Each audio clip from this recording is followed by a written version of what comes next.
Good evening. मैं doctor Dipankar Banerjee बोल रहा हूँ जबलपुर से। और ये हमारा वीकली जो प्रोग्राम होता है that is YouTube comment section से क्वेश्चंस लेके जितना हमसे हो सकता है मैं कोशिश करता हूँ कि मैं उन रिलेवेंट क्वेश्चंस को लेके उनका आंसर्स दूँ। आप लोगों को बहुत बहुत धन्यवाद कि आप मेरे वीडियो इतने प्यार से देखते हैं और सुनते हैं, अप्रिशिएट करते हैं। प्लीज़ चैनल को सब्सक्राइब भी करिए। मैं देवेंद्र जी को अनुरोध करता हूँ, please go head with the questions.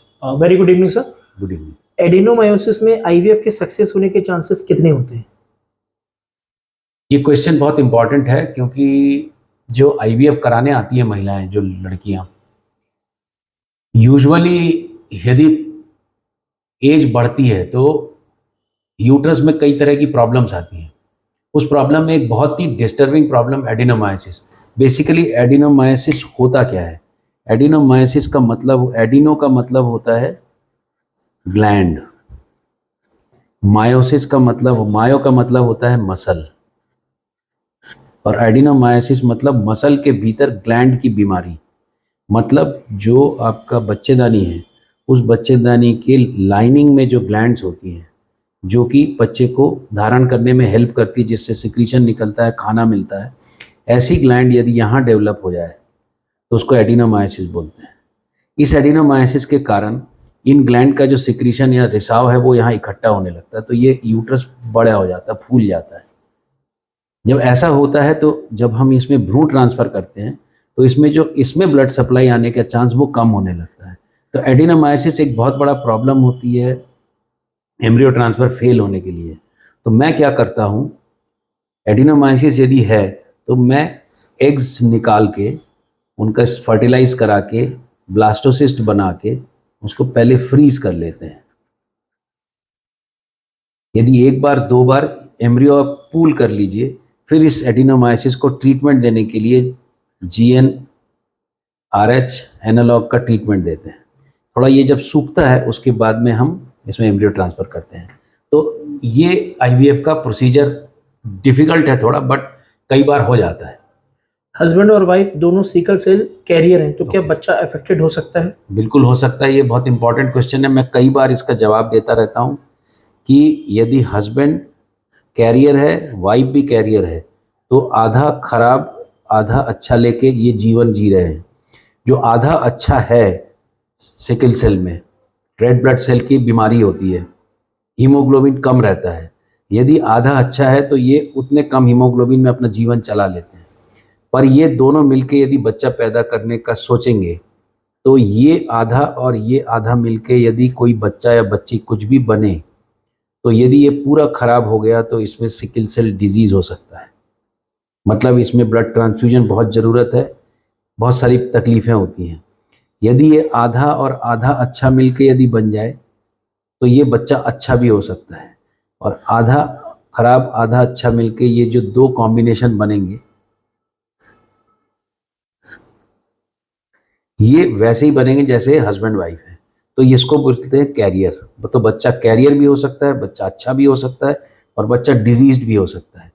अब ये परसेंटेज वाइज यदि देखेंगे तो 25% बच्चा बीमार हो सकता है, 75% बच्चा जीवन यापन करने लायक हो सकता है।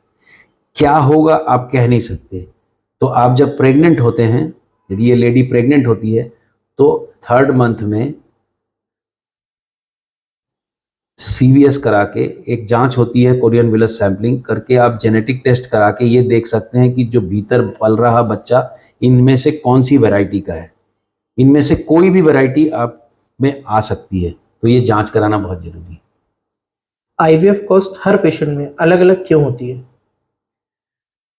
देवेंद्र, ये क्वेश्चन शायद अपन बार बार बोलते हैं Yes. क्योंकि हर पेशेंट अलग होता है, हर पेशेंट की एज अलग होती है, हर पेशेंट का AMH अलग होता है, हर पेशेंट का यूट्रस अलग होता है, कई बार मेल इनफर्टिलिटी साथ में रहती है।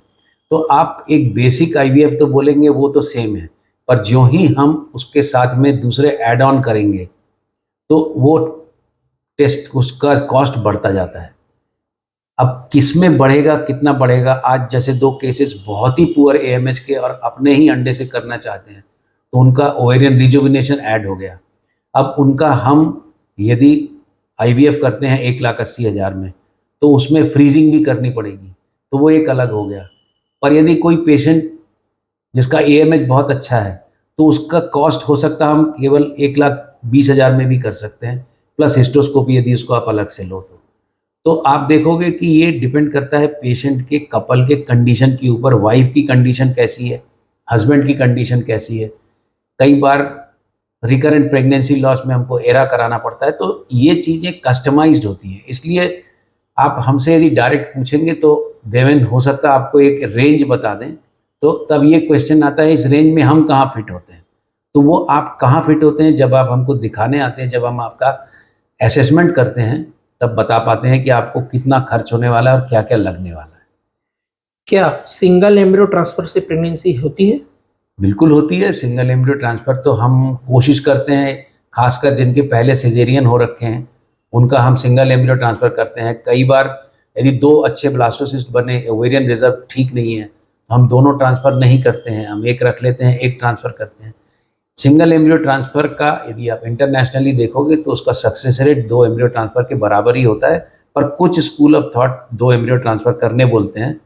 हम भी 2 एम्ब्रियो ट्रांसफ़र के पक्षधर होते हैं कि कम से कम एक बैठ जाए तो प्रेगनेंसी रेट का चांस थोड़ा ज़्यादा होता है। टीटी ऑपरेशन खुलवाएं या डायरेक्ट IVF करवाएं? डिपेंड करता है टीटी ऑपरेशन कौन से वैरायटी का हुआ है। हाथ वाला जो लेप्रोस्कोपी से हुआ इंटरवल टीटी हुआ कि सिजेरियन के समय का टीटी हुआ, निर्भर करता है आपकी एज कितनी है वाइफ की, निर्भर करता है वाइफ का एज के साथ AMH कितना है, ये निर्भर करता है कि टीटी सीजर के साथ हुआ कि नहीं। तो सब केस देख के ये डिसाइड करते हैं कि आपका टीटी खोलना ज़्यादा उचित रहेगा कि सीधा IVF कराना ज़्यादा उचित रहेगा। दोनों ऑप्शंस ओपन रहते हैं। आप जब आते हैं तब हम आपको दोनों का अच्छाई और बुराई बता के फिर डिसाइड करते हैं। सुनने और जुड़ने के लिए बहुत बहुत धन्यवाद। Again I request you, please खाली वीडियो को देखिए नहीं, आप चैनल को सब्सक्राइब भी करिए और साथ में शेयर भी करिए। सुनने और जुड़ने के लिए बहुत बहुत धन्यवाद।